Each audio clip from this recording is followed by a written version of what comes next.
இறைமகன் கிறிஸ்துவின் திருப்பெயராலே இந்த வெள்ளி மாலை இறை சிந்தனைக்கு உங்கள் யாவரையும் அன்போடு நான் வாழ்த்தி வரவேற்கிறேன். கடவுள் நம் ஒவ்வொருவரோடும் இணைந்து நம் ஒவ்வொருவருக்கும் வேண்டிய ஆற்றலையும் ஆலோசனைகளையும் தந்து வழிநடத்துவாராக. அன்புக்குரியவர்களே, ஆண்டவர் உயிர்த்தெழுந்த பண்டிகைக்கு பின்வருகின்ற வெள்ளிக்கிழமையாகிய இந்த மாலை பொழுதிலே நாம் ஒரு இறை சிந்தனைக்குள்ளாக திருமறை பகுதியை வாசித்து சிந்தனைக்குள்ளாக கடந்து செல்லுவோம். லூக்கா நற்செய்தி நூல் பிரிவு 24 திருமொழிகள் 13 35 முடிய இத்திருமறை பகுதியை நாம் வாசிக்கின்ற பொழுது, எருசலேமில் இருந்து 2 சீடர்கள் எம்மாவு என்கிற ஒரு கிராமத்திற்கு பயணம் செய்கிறார்கள். அப்படி பயணம் செய்கிற அந்த சீடர்களுடைய பெயர், ஒருவருடைய பெயர் பதிவு செய்யப்பட்டிருக்கிறது. அவருடைய பெயர் கிளையோப்பா. இந்த எம்மாவு என்கிற கிராமம் எருசலேமிலிருந்து சுமார் 11 கிலோமீட்டர் தொலைவிலே அப்பால் இருக்கின்ற ஒரு கிராமம். அந்த ஊரில் இருக்கின்ற கிராமத்திலிருந்து ஆண்டவர் இயேசுவை ஏற்றுக்கொண்ட சீடர்கள் பலர் இருந்தனர். அதில் 2 நபர்கள் இங்கு திருமறை நமக்கு பதிவு தரப்படுகிறது.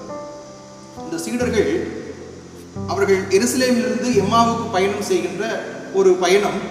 இந்த பயணத்துக்கு மிக முக்கிய காரணம் என்னவென்றால், அவர்கள் நம்பியிருந்த நம்பிக்கை தகர்க்கப்பட்டது. இயேசு மரித்தவுடனாக இனி வாழ்வு இல்லை, இனி இஸ்ரேலுக்கு மீட்பு இல்லை என்கிற நம்பிக்கை தகர்விலே அவர்கள் எருசலேமிலிருந்து எம்மாவூருக்கு பயணம் செய்கிறார்கள். அன்புக்குரியவர்களே, அப்படி பயணம் செய்து அவர்கள் போகின்ற பொழுது ஆண்டவர் இயேசு அவர்களிடத்திலே வழிநடந்து வந்து அவர்களுக்கு முன்பாக உரையாற்றுகிறார். அவர்களோடு உணவுண்டு அவர்களுக்கு திருக்காட்சியை தருகிறார். அவர்களை கண்களை திறக்கிறார். அப்படி கண்கள் திறக்கப்பட்ட போது அவர்கள் அந்த உயிர்த்த ஆண்டவரின் செய்தியை அவர்கள் மகிழ்ச்சியோடு சீடர்களுக்கு எருசலேமுக்கு எடுத்துச் செல்கிறார். இதுதான் அந்த பயணத்தினுடைய முடிவாக இருக்கிறது. அன்புக்குரிய இறை மக்களே, இந்த எம்மாவூர் சீடர்கள் எம்மாவூருக்கு செல்லுகின்ற பயணம் அது ஒரு பெரிய ஒரு பெரிய இறை கருத்துக்களை, நம்முடைய வாழ்வுக்குரிய கருத்துக்களை நமக்கு கொடுக்கிறது. அதை குறித்து தான் இந்த வேலையில் சிந்தனை செய்ய போகிறோம். ஒருவேளை இந்த அருளுரைக்கு ஒரு தலைப்பை நாம் கொடுக்கலாம் என்றால், எதிர்பார்ப்பை நிறைவு செய்த எம்மாவூர் பயணம். வாருங்கள், நாமும் அந்த சீடர்களோடு எம்மாவூருக்கு பயணம் செய்வோம். அப்படி அந்த பயணத்தில் செய்கின்ற போது ஆண்டவர் நமக்கு கொடுக்கிற இறை உணர்வுகளை, இறை சிந்தனைகளை இணைந்து சிந்தனை செய்வோம். வாருங்கள், கடவுள் நமக்கு அதற்கு உரிய உதவி செய்வாராக.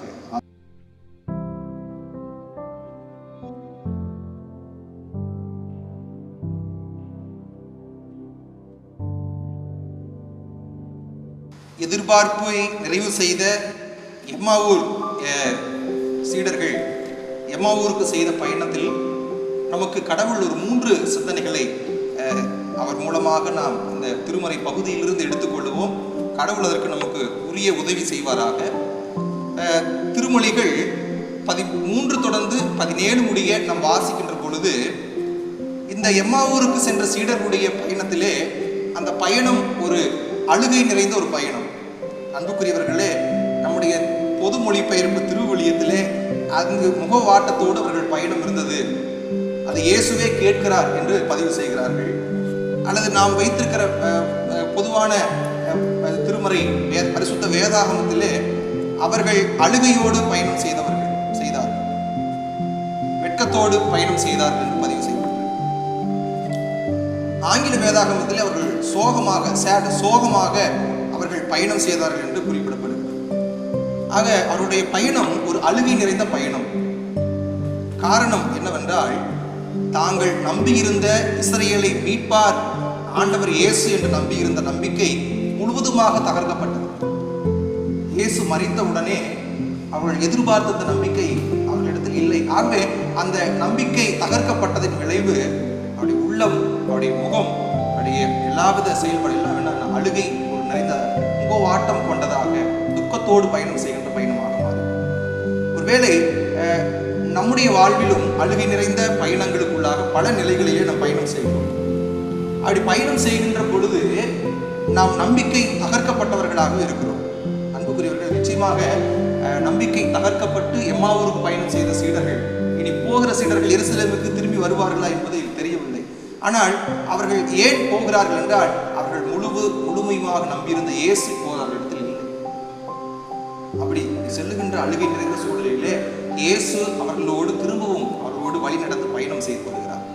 வந்து அவர்கள் அழுகையை துடைத்து மகிழ்ச்சியாக மாற்றுகிறார். ஒருவேளை நம்முடைய வாழ்வு பயணங்களிலே இப்படி அழுகை நிறைந்த பயணங்கள், அல்லது பாடுகள் நிறைந்த பயணங்கள், அல்லது கவலைகள் நிறைந்த பயணங்கள், அல்லது தோல்விகள் நிறைந்த பயணங்கள், எதிர்பார்ப்புகளை நிறைவு செய்யாத பயணங்கள், பல பயணங்களுக்குள்ளாக நாம் பயணம் செய்கிறோம்.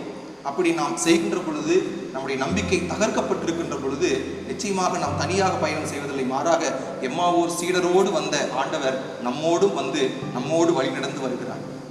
நம் அழுகையோடு நம்முடைய வாழ்வியல் பயணங்களை தொடர்வது ஆண்டவருக்கு விருப்பம் உள்ளதல்ல. மகிழ்ச்சியாக கடவுள் அந்த பயணத்திலே நம் உடன் நடந்து வந்து நம்மை அகமகிழ்ந்து நம்மை மகிழ்ச்சியுள்ள மனிதர்களாக மாற்றினார். அழுகையோடு நாம் இருப்பது கடவுளுக்கு பிரியமல்ல. அன்புக்குரியவர்களே, உபாகமம் 31 திருமொழிகள் 6 சொல்லுகிறது, உன் கடவுள் உன்னோடு கூட வருகிறார், நீ போகிற இடங்களில் எல்லாம் உன்னோடு வர, அவர் உன்னை விட்டு விலகுவதும் இல்லை, உன்னை கைவிடுவதும் இல்லை என்று சொல்கிறார். ஒருவேளை எம்மாவூர் சீடர்களின் பயணம் அழுகையோடு பயணம் புறப்பட்டது. ஆனால் அழுகையோடு அந்த பயணம் நிறைவு செய்யப்படவில்லை. மாறாக இயேசு வந்தார். அவருடைய நம்பிக்கை, தகர்க்கப்பட்ட நம்பிக்கை மீண்டும் இணைக்கப்பட்டது, மகிழ்ச்சி துவங்கப்பட்டது. ஒருவேளை நம்முடைய வாழ்வில் பயணங்கள் கூட கடவுள் ஒருவேளை எம்மாவூர் சீடர்களுக்கு இருந்த அழுகை நிறைந்த பயணத்தை போல, பாடு நிறைந்த பயணத்தை போல இருக்கும் என்றால், கர்த்தர் நிச்சயமாக இந்த நாளிலே ஒரு மகிழ்ச்சி நிறைந்த பயணமாக மாற்றுவார். கடவுள் நிச்சயமாக அதற்கு உதவி செய்வார். நம்ம கடவுளுடைய திருச்சபைகளிலே நிச்சயமாக நாம் படைப்போம்.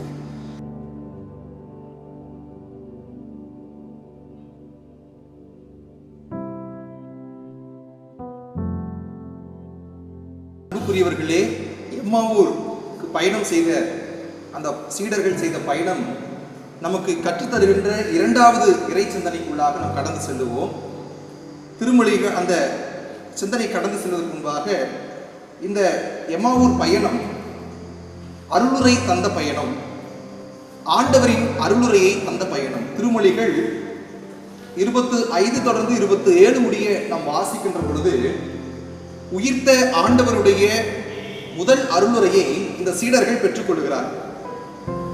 ஆண்டவர் மகதலா மரியாளுக்கு திருக்காட்சியை தந்த பின்பு, திருக்காட்சி இரண்டாம் திருக்காட்சியை எம்மாவூருக்கு செல்லுகிற சீடர்களுக்கு கடவுள் கொடுக்கிறார். மிக முக்கியம், உயிர்த்த ஆண்டவர், அவர் புதிதாக வல்லமை பெற்று மாற்றி பெற்று வந்திருக்கிற ஆண்டவருடைய அருளுரையை, அவருடைய இறை செய்தியை கேட்கிற வாய்ப்பு இந்த எம்மாவூர் சீடர்களுக்கு கிடைத்தது. அன்புக்குரிய மக்கள், எவ்வளவு பெரிய பாக்கியம், எவ்வளவு பெரிய ஆச்சரியம், எவ்வளவு பெரிய அருட்கொடை என்று நாம் அகமகிழ்ந்து இந்த வேளையிலே நாம் இந்த திருமறை பகுதியை சிந்தித்து பார்க்கிறோம். உயிர்த்து வந்திருக்கிற ஆண்டவர் முதலாக ஆற்றிய அருளுரை, முதலாக பேசிய உரை. நீண்ட நாட்களாக கண் பார்வை தெரியாத ஒருவர் திரும்ப கண் பார்வை பெறுவார் என்றால், அவர் விரும்பியவரை தன் கண்ணால் பார்க்க வேண்டும் என்று விரும்புவார், ஆசைப்படுவார். நம்ம எல்லாருக்கும் தெரியும். அதுபோல இந்த உயிர்த்த ஆண்டவருடைய அருளுரையை பெற்றுக்கொள்ளுகின்ற ஒரு தகுதி, ஒரு பெரிய வாய்ப்பை இந்த எம்மாவூர் சீடர்கள் பெற்றுக்கொள்கிறார். அன்புக்குரியவர்களே, உயிர்த்த ஆண்டவருடைய அருளுரையை கொடுத்த பயணம் இந்த எம்மாவூர் பயணம் ரொம்ப முக்கியம். இந்த நாளில் எம்மாவூர் சீடர்கள் இயேசு இறைவாக்கினர் காலத்தில், மோசே காலத்திலிருந்து இறைவாக்கினர் காலம் வரை பல நிகழ்வுகளை விளக்கி காட்டுகிறார்.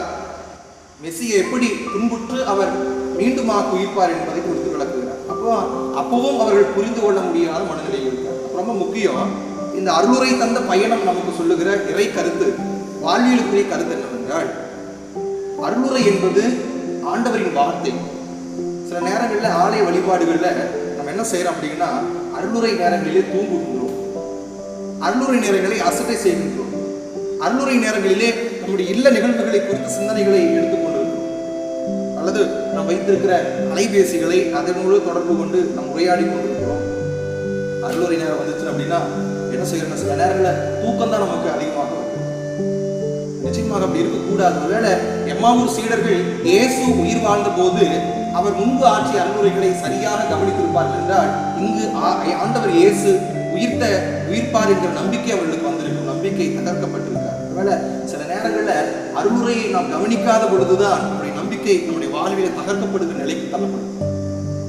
பிரசங்கம் பண்ணனாலே தூக்கம், பிரசங்கத்தை கேட்டாலே தூக்கம், திருமறை பகுதியில் படித்தாலே தூக்கம், என்கிற ஒரு சிந்தனையை நாம் பெற்றுக்கொள்ளும். அப்படி இருப்பது தவறு. எம்மாவூர் சீடர்கள் அல்லது அப்போஸ்தலர்களாகிய திருத்தூதர் சீடர்கள் யாருமே இயேசுவின் அருளுரையை சரியாக கவனிக்கவில்லை என்பதனுடைய ஆழ்ந்த அர்த்தம் அவர்கள் உயிர்த்தெழுவார் என்கிற நம்பிக்கை இல்லாமல் இருப்பதை தெள்ள தெளிவாக காட்டும். அந்த நிகழ்வுகளை காட்டும்.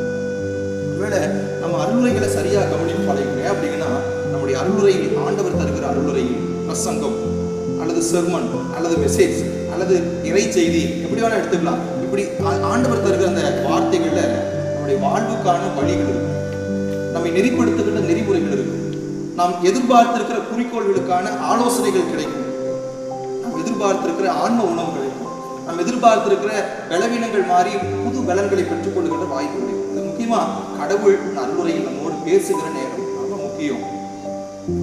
அப்போ அருளுரையை நம்ம ரொம்ப அசட்டை செய்யக்கூடாது. சில நேரங்கள்ல அன்புக்குரியவர்களே, இப்போ இருக்கிற சூழ்நிலையில் வழிபாடுகள் ஆலயத்தில் நடைபெறாத ஒரு சூழல். அப்போ எல்லாருமே மொபைல்ல இணையதளங்களின் வாயிலாக இந்த வழிபாட்டில் கலந்து கொண்டிருக்கிறோம். அப்போ நிறைய நேரங்களில் ஆலய வழிபாடுகள் நேரலை காட்சியில் தரப்படுகின்ற பொழுது நம்ம என்ன செய்யணும், சில நேரத்தில் அதை அசட்டை செய்துவிட்டு வேற காரியங்களை குறித்து பார்க்கணும். அது வாட்ஸ்அப்பாக இருக்கலாம், இன்ஸ்டாகிராமாக இருக்கலாம், அல்லது ஃபேஸ்புக்காக இருக்கலாம், அல்லது நியூஸாக இருக்கலாம், அல்லது எதுவானா இருக்கலாம். காரணம், ஆண்டவரின் வார்த்தையை விட எனக்கு உலக வார்த்தை தான் முக்கியம் என்று சொல்லுங்க. அப்போ அருளுரையை நாம் கவனியாத போது, அதற்கு மாண்பு கொடுக்காத போது, அதை சிந்திக்காத போது, அதற்குரிய மரியாதை செலுத்தாத போது நம்முடைய நம்பிக்கை தகர்க்கப்படும். அருளுரையை சரியாக கவனிக்க பழகும். உயிர்த்த ஆண்டவர் தந்த அருளுரை நமக்கு சொல்லுகின்ற மிக முக்கிய காரணம். எம்மாவூர் சீடர்களை ஆண்டவர் சொல்லுகிறார், அறிவியல்களே என்று சொல்லுகிறார். இறை வார்த்தைகளை விசுவாசிக்காத அறிவியல்களே. இப்போ ஒரு அருளுரையை நம்ம கவனிக்கல அப்படின்னா அறிவு அற்றவர்களாக இருக்கிறோம். அருளுரை தான் நமக்கு அறிவை போகிறது, ஆலோசனை தருகிறது, ஆண்டவரிடத்தில் அழைத்து செல்கிறது, ஆண்டவரின் வார்த்தையை நமக்குரியதாக மாற்றும். அருளுரை ரொம்ப கவனிப்போம், கடவுள் நமக்கு பெரிய உதவி செய்வார். இந்த கடவுளுடைய திருவசனம் ரொம்ப ரொம்ப முக்கியம். கர்த்தர் நமக்கு உதவி செய்வார். அருளுரைக்கு நேராக சிந்தனைகளை எப்போது திருப்பிக் கொள்ள ஆய்வு கொள்ளும்.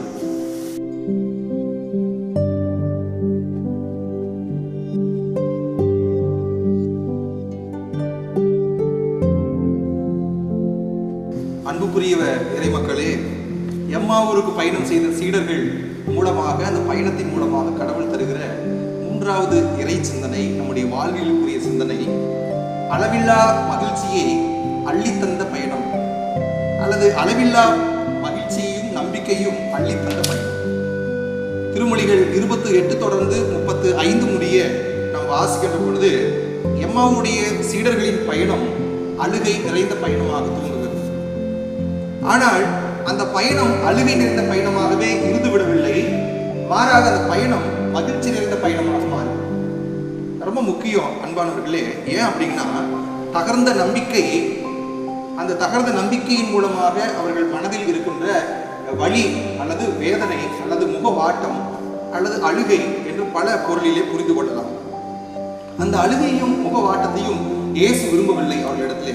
மாறாக என்ன செய்கிறார்களா, ஆண்டவர் அவர்களோடு உரையாடுகிறவராக நடந்து வருகிறார். அவர்களோடு உணவு உண்ணுகிறார். அவர்களுக்கு உயிர்த்த திருக்காட்சியை கொடுக்கிறார். தாமே என்று அவர்களுக்கு அப்பத்தை பிற்கையில் வெளிப்படுத்துகிறார். அவர்கள் கண்களை திறக்கிறார். பாருங்க, எவ்வளவு ஒரு வித்தியாசமான செயல்பாடு. இந்த வித்தியாசமான செயல்பாடுகள் அவர்கள் வாழ்வில் வந்தபோது அழுகை மகிழ்ச்சியாக மாறியது. அவனால என்ன செய்ய முடியல, அந்த மகிழ்ச்சியை அவர்களால் தக்க வைத்துக் கொள்ள முடியவில்லை. மாறாக அதை எடுத்துக்கொண்டு மீண்டும் எருசலேமை நோக்கி பயணம் செய்கிறார். அன்புக்குரியவர்களே, எருசலேம் சென்று திருத்தூதர்கள் சீடர்களிடத்திலே ஆண்டவர் உயிர்த்தெழுந்தார் என்கிற செய்தியை அவர்கள் சொல்லுகிறார். ரொம்ப முக்கியம். பயணம் பாருங்க, அளவில்லாத மகிழ்ச்சியை அள்ளிக்கொண்டு அல்லது அள்ளி சென்ற பயணமாக, தகர்ந்த நம்பிக்கை திரும்ப கட்டுகின்ற பயணமாக. ஒருவேளை அன்புக்குரியவர்களை, நம்முடைய வாழ்வில் நாம் அழுகின்ற பயணங்கள் அல்லது அவதிப்படுகின்ற பயணங்கள் அல்லது வேதனைகளோடு செல்கின்ற பயணங்கள் அல்லது துக்கங்கள், பலவீனங்கள், சோர்வுகள், தோல்விகளோடு செல்லுகின்ற பயணங்களாகவே நம்முடைய வாழ்வு இருந்து விடாது என்பதற்கு எம்மாவூர் சீடர்களுடைய பயணம் நமக்கு ஒரு தெளிவான சான்றை விளக்குகிறது. அன்புக்குரியவர்களை, ரொம்ப முக்கியம். இந்த சீடர்கள் பாருங்க, 2 பேர் தான் ஆண்டவருக்கு அந்த கிராமத்திலிருந்து சீடர்களாக இருந்தார்கள் என்று திருமறை பதிவு தருகிறது. இந்த கிளையோப்பா, அவரோடு வந்தவர் அவர் மனைவியாக இருக்கலாம் என்று வரலாற்று ஆசிரியர்கள் குறிப்பிடுகிறார்கள், அல்லது வேறொரு சீடராக இருக்கலாம் என்று சொல்லுகிறார்கள். ரொம்ப ரொம்ப முக்கியம். அவருடைய துக்கம் எருசலேமை விட்டு எம்மாவூர் போவதற்குள்ளாகவே எம்மாவூர் சென்ற அந்த ஒரு சில நிமிடங்களிலேயே மகிழ்ச்சியாக மாறினதை போல வாழ்வு பயணம் ஒருவேளை இதுவரை அழுகி நிறைந்ததாக இருந்தது என்றால் இனி தொடர்ந்து வருகிற பயணங்களை கடவுள் மகிழ்ச்சி உள்ளதாக மாற்றுவார். அதற்கு ஆண்டவர் நம்மோடு உறவாட போகிறார், நமக்கு உயிர்த்த காட்சியை தரப்போகிறார், நமக்கு நம்முடைய ஆன்மீக உணவை கொடுக்க போகிறார், நம்முடைய கண்களை திறக்க போகிறார், நம்மோடு ஆண்டவருடைய திருக்காட்சியை தந்து நம்மை உயிர்ப்பிக்க போகிறார். சோர்வு விடுவதோ, தோல்வியை குறித்து சிந்திப்பதோ, வேதனைப்படுவதோ, பலவீனங்களை குறித்து மன வருத்தங்களோடு இருப்பதோ, அல்லது வீழ்ந்து போய்விடுவோம் என்கின்ற பயங்களில் இருப்பதோ மிக மிக தவறு. அளவில்லாத மகிழ்ச்சி அளித்த அந்த பயணம் நம்முடைய வாழ்வு பயணங்களிலே அந்த அருள் வளங்களும் ஆசீர்வாதங்களும் நிறைந்த பயணங்களாக மாறட்டும். அன்புக்குரிய இறை மக்களே, எம்மாவூருக்கு பயணம் செய்த சீடர்களுடைய பயணம், அதில் ஆண்டவர் தந்த வாழ்வியலுக்குரிய சிந்தனைகளை நாம் சிந்தித்தோம். முதலாவது, அவருடைய பயணம் அழுகை நிறைந்ததாக இருந்தது, ஆனால் மகிழ்ச்சியுள்ளதாக மாற்றப்பட்டது.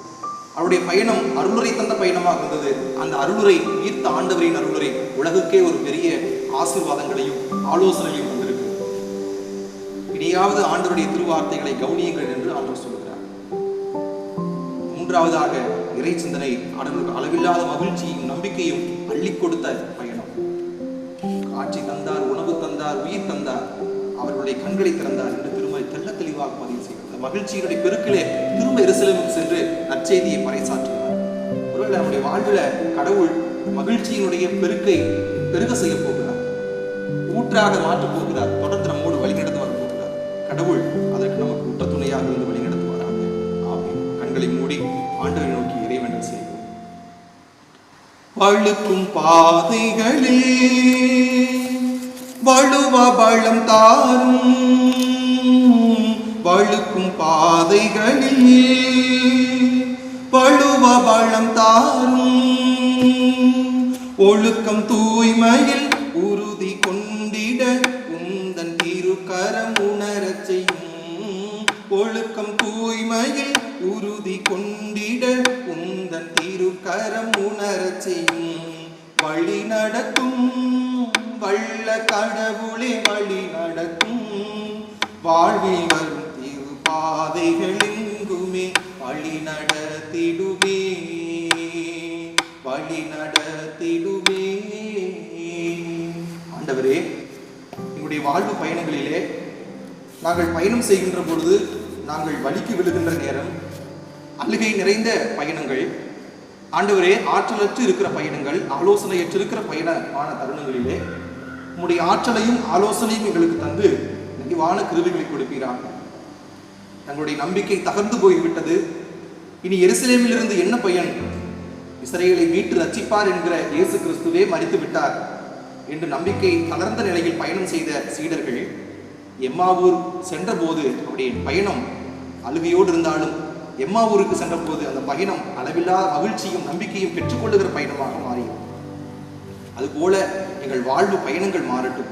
தோல்வி மனப்பான்மைகளில், அச்சுறுத்தல்களில், பயங்களில், வேதனைகளில், சோர்வுகளில், ஆண்டவரே பலவீனங்களில் நாங்கள் வீழ்ந்து விடாமல் எங்கள் வாழ்வு பயணங்களிலே தொடர்ந்து ஆண்டவரே நம்பிக்கை தளராமல், தகர்ந்து போகாமல் உறுதியோடு பயணம் செய்கின்ற கிருபைகளை தாரும்.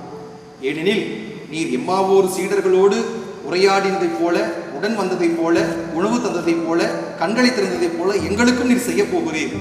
அதுவே உயிர்த்த ஆண்டவர் தருகின்ற அருள் பெரும் ஆசீர்வாதம் என்பதை உணர்கிறோம். உமக்கு நன்றி சொல்லுகின்றோம். ஆண்டவரே, எங்களை நாங்களே உடைய திரு சமூகங்களில் படைக்கிறோம். இறைமகன் கிறிஸ்துவின் திருப்பெயரிலே வேண்டிக் கொள்கிறோம் சுவாமி. ஆமென்.